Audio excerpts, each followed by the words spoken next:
이게 신약을 또 이제 왔는데요. 이게 마태복음 5장 4절입니다. 5장 4절에 이제 전에는 5장 4절 전에는 그 뭐냐면 가난한 자에 대해서 했죠. 근데 이제 여기에서는 뭐냐면 그 애통하는 자는 이렇게 말을 했어요. 여기 이제 아시르는 이제 복 있는 자는 이렇게 한 거죠. 이게 아시르인데 아시르. 예, 이 아시르에 그런데 이건 복 있는 자는 그랬어요. 그 복 있는 자라는데 이 복이 창세기 1장 1절이 되는 거잖아요. 그럼 창세기 1장 1절이 되는 이 아시르가 된다는 것은 하나님의 형상이 되는 것을 말하는데, 다른 말로 이것을 말씀의 영이란 뜻이죠. 그죠? 말씀의 영의 사역이에요. 이쪽이 말씀이죠. 그죠? 예. 여기는 영이에요. 여기는 사역. 예, 이렇게 된다는 거죠.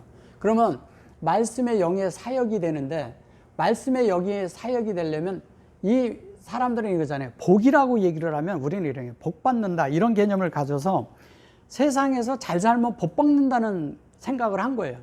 그래서 세상에 복을 구하려면 뭐 신을 섬겨야 되고 뭐를 해야 된다, 이런 종교적인 게 그런 데서 나온 것이거든요.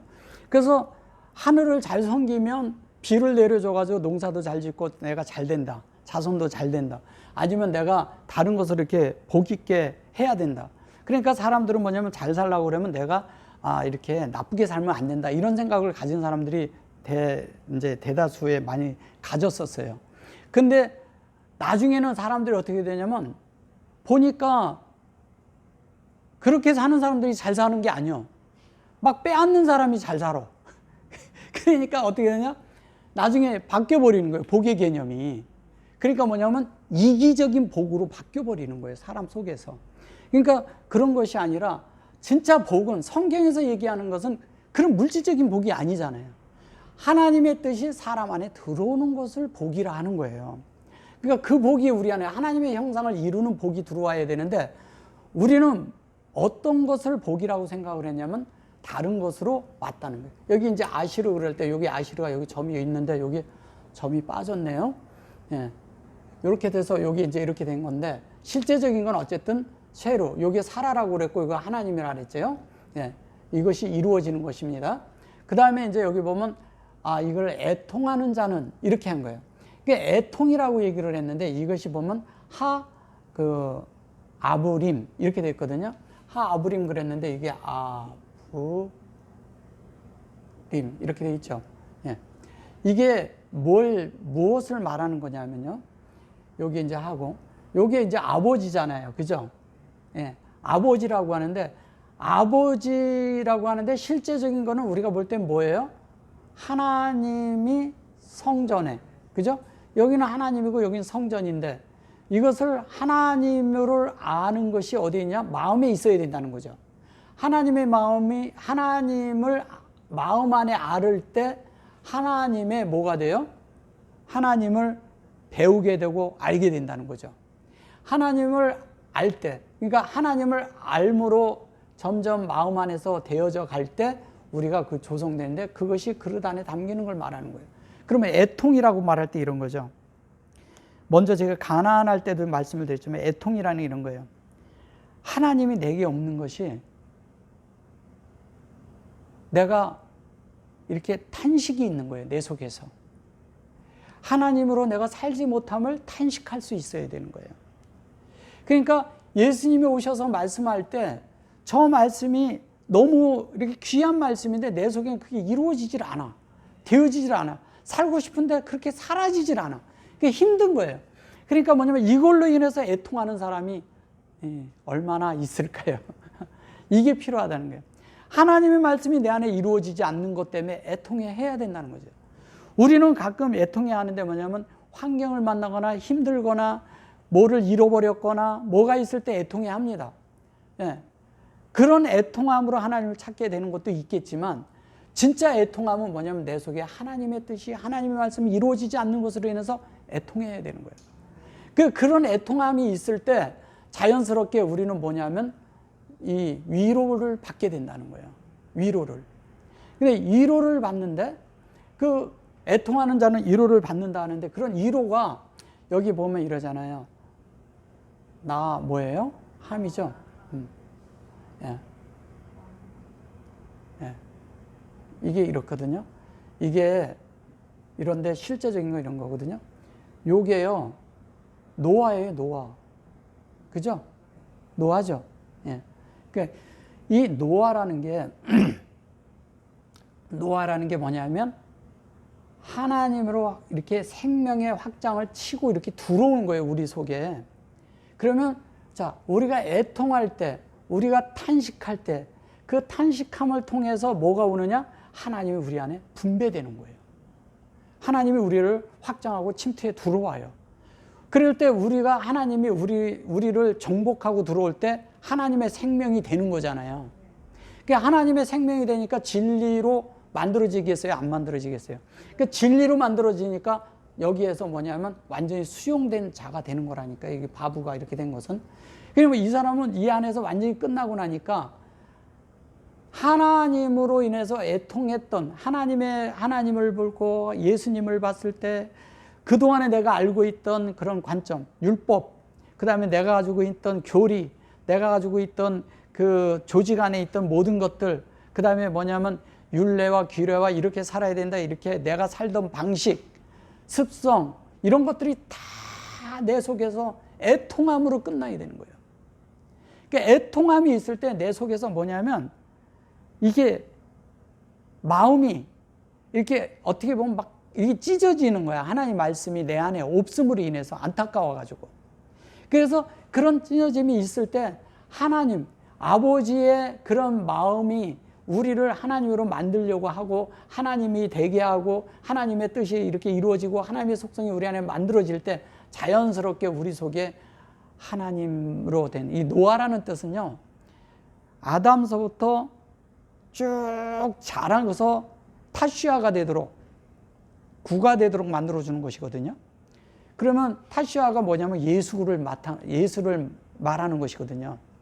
그래서 예수화가 되는데, 예수화가 되게 하기 위해서 뭐냐면 우리 속에 하나님을 담았는데, 어떻게 담느냐? 하나님을 어떻게 담느냐? 하나님을 담았는데 그 담은 것이 생명으로 흘러나와야 되는 거예요. 그것을 다른 말로 성육신이라고 말하는 거예요. 성육신. 그러니까 하나님이 있는데, 내 속에 있는데 이 하나님이 나를 뚫고 나가야 되는데 내 속에 말씀이 있어. 근데 이걸 뚫고 나가야 되는데 뚫고 나가지를 못해. 뚫고 나가야 되는데. 왜? 내 나라는 육체적인 거와 내 혼의 생각과 내 어떤 것으로 인해서 이게 다 가리워져 가지고 하나님이 표현돼야 되는데 이게 하나님 표현이 안 되는 거예요. 이 안타까움이 있어야 된다는 거예요. 그러니까 우리 속에 하나님이 들어와서 내 속에서 막 이렇게 역사를 할 때 내가 동역을 해야 되는데 동역이 안 되는 거예요. 이게 동역이 되는지 안 되는지는 언제 보면 되냐면 우리가 정말 내가 억울한 일을 당했을 때, 힘든 일을 당했을 때, 뭔가 손해보는 일이 있을 때 그때 보면 알거든요. 근데 그때 하나님을 표현하고 싶고 나타내고 싶은데 이게 안 되는 거예요, 속에서. 그럴 때 이제 자신이 안 된 것을 인해서 그것을 가지고 탄식하게 되는 거죠. 근데 탄식하는데 어떻게 되느냐?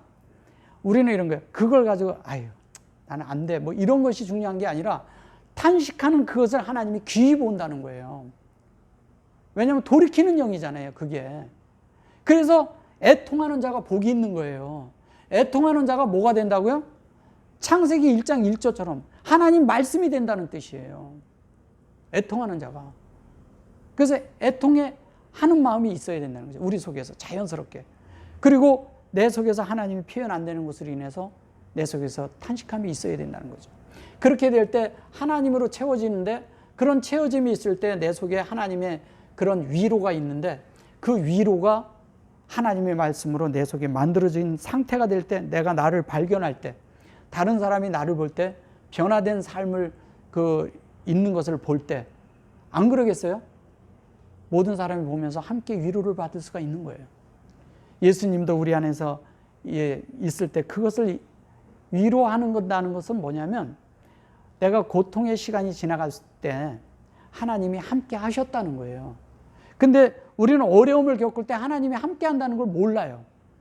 숨어서 역사하는 것을 모르는 거예요. 그 대표적인 게 에스더잖아요. 그죠? 예. 주님이 뒤에서 숨어서 역사를 해요. 근데 우리는 그게 고통스러운 거예요. 근데 하나님은 뭐를 원하냐? 너 빨리 그걸 깨닫고 변화되라 이거고, 우리는 뭐냐면 환경이 빨리 지나가기만을 원하는 거예요. 우리 마음은. 근데 사실은 하나님이 원하는 그 변화만큼 된다는 것은 더 중요해요. 그러다가 그 환경이 너무 못 견뎌 하잖아요. 그럼 주님이 잠시 그 환경을 멈추게 해요. 왜? 변화를 시키는데 너무 상해버리면 안 되거든. 그렇잖아요. 너무 상해버리면 하나님이 안 되니까 그 환경을 좀 풀어줘요. 그 다음 기회에 다시 만들려고 기회를 하죠. 왜? 말씀에 의해서. 그래서 뭐냐면 말씀을 빛으로 빨리 깨닫는 게 그런 것을 겪지 않을 수가 있어요. 예. 그래서 우리가 하나님의 말씀대로 우리가 되기 위해서. 그래서 뭐냐면 이게 똑같이 되는 거예요. 이걸 라익이라고도 쓰고 이제 그런데 사실은 수용하고 적용한 사역에 의해서 하나님의 호흡이 그릇 안에 담기는 거잖아요. 그죠? 담기는데 그것이 위로인 거죠. 그러니까 애통하면 하나님이 적용돼서 우리 안에 들어와서 그것이 우리가 위로가 되는 거예요. 위로가 되는데 그 다음에 이러거든요. 내가 하나님의 그런 그 위로와 긍휼 가운데, 이게 뭐 긍휼이라는 이런 뜻도 있거든요. 긍휼 가운데 그 욥이 그렇게 얘기하는 거예요. 티끌과 그 재를 얘기할 때 거기에 보면 이 단어가 나와요. 똑같은 단어가. 왜냐하면 그것으로 위로를 받았다는 뜻이에요. 그가 42장에서 그걸로 자기가 변화가 된 걸 아는 거예요. 근데 욥은 엄청난 고난이 있었잖아요. 근데 나중에 위로를 받아요. 자기가 티끌과 재 가운데서 뭐냐면 위로를 받아. 그게 무슨 위로겠어요? 하나님이 채워진 위로 아니겠어요? 그 하나님이 채워진, 보세요. 우리가 인생을 이 땅에서 다 살고 맞추고 갈 때 하나님 앞에 계산할 것은 내 안에 조성된 하나님의 말씀과 예수 그리스도의 속성과 하나님의 성분밖에 없어요. 그걸로 하나님 앞에 가서 계산해야 되는데 이 땅에서 우리가 계산할 게 없잖아요. 그런데 우리는 그걸 가지고 이 땅에서 우리가 살면서 그런 것들을 이렇게 측정을 하나님이 하실 때 우리가 기꺼이 측정받고 하나님이 원하시는 대로 만들어지면 우리는 참된 위로가 이 땅에만 있을 것이 아니라 영원 세계에서 영원한 위로가 있다는 거예요. 그 영원한 위로가 우리의 신앙 아니에요? 우리의 믿음이고 그 믿음을 우리가 살아내야죠. 아멘까지 하겠습니다.